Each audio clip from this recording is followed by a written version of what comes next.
Okay, so I'm here today with Tristan and Ike and our English language learner here, Pippin. Pippin, sit, sit. She knows a few words. And we're going to learn Ohm's law. So everybody say Ohm. Oh wait, it's not that kind of Ohm. That's O-M. With the H in there, it's the guy who figured out the relationship between voltage and current and resistance. Now, who here has had some experience with electricity? Yeah, wire in this place, I hope you do it. Yeah, that's right, right. And so when you put in a battery to a device, that's providing the voltage. And you can think of, so let's take a step back here and just distinguish a minute between these physical quantities and their units. So, so voltage, helpfully, is usually expressed in volts, whereas current, which for some reason, which I do not know off the top of my head, is denoted as I, is in amps. And I'll tell you what these things are in a moment. And then R, helpfully again, is for resistance. And resistance is given in units of, you guessed it, ohms. So a helpful analogy to remember which ones of these are which and what they're like is, I tend to think of voltage as being, maybe like a pressure difference. So if you think about blowing up a balloon or something, you squeeze your lungs and make a high pressure in your lungs to push the pressure, to push the air into the balloon, for example. And so the voltage is sort of the electrical analog of that, where you've got, say more charged carriers or more charged carriers that are willing to be, given up, and then there's a sink over somewhere else, and they flow from one place to another, from a place of sort of a high potential to a low potential. And then the current, again, which is I, are the things that are actually flowing. It's a flow. So it's the actual flow of charged carriers that results from that potential difference of volts. And then the resistance you can think of like, again, if you're thinking of like water or gas flowing, if there's something in the way, if the pipe is bumpy or there's something stuck in there, then that's the analog of resistance. And if you can see, if we do a little bit of algebraic rearrangement here, you'll often see it written this way. I like to write it actually like this because this kind of reminds me that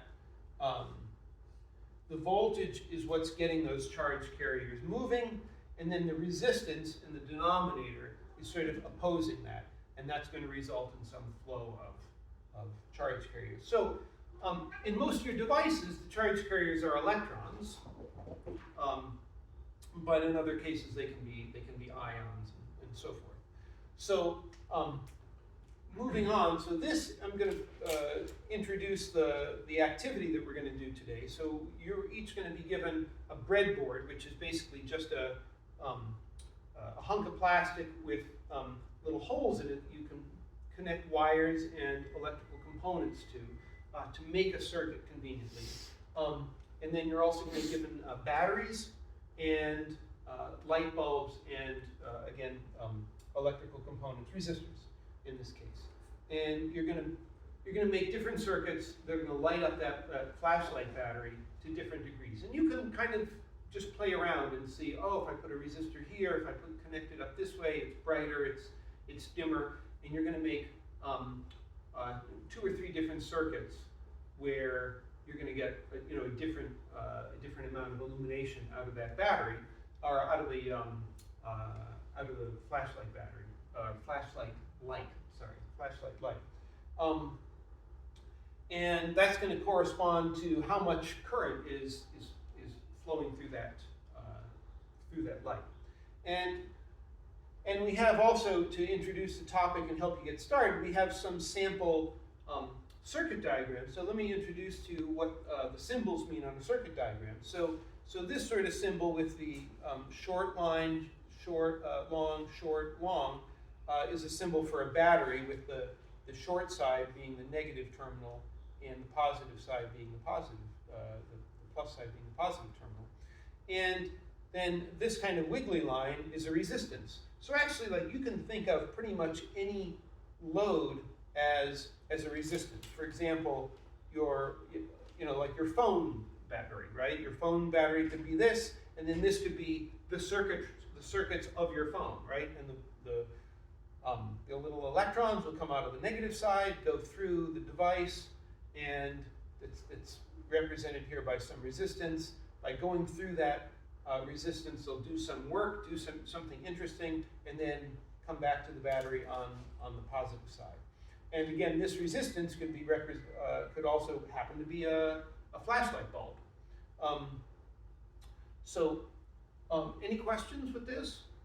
Okay, so so you can imagine. Let's just put in some test values here for fun, right? Let's say you have that the battery is 10 volts. Just make sure you understand it. Let's say this battery is 10 volts, and this resistance is 5 ohms. And there's a symbol, which I'll introduce here, which looks like this, and that just means ohms. It's just a shorter way of writing it. So if we have 10 volts and the circuit resistance is 5 ohms, well, how much current is going to flow? Ike? 5. So how did you get to 5? Oh, 2. Excuse me. 2, right? And Because you're going to fill in here or here, but again, this is another reason I like this representation, this way of writing it.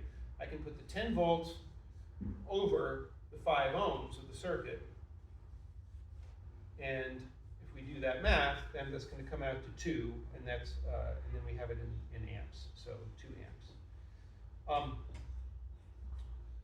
And so here, let me ask another question. What if I draw in another resistor here?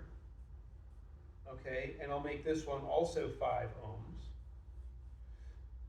Now how much current do you think flows in this circuit? It's okay if you don't know. I'm just kind of testing how much you might already. 10 divided by 25?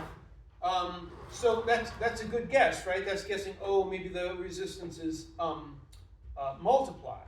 But think back to, like, if you had a situation where you were making gas or water, some kind of fluid, go through a pipe, and that maybe there's a little rough spot in the pipe over here, and then a little further down there's just another rough spot. So it'd be addition. It's going to be addition, right? 1. Yeah.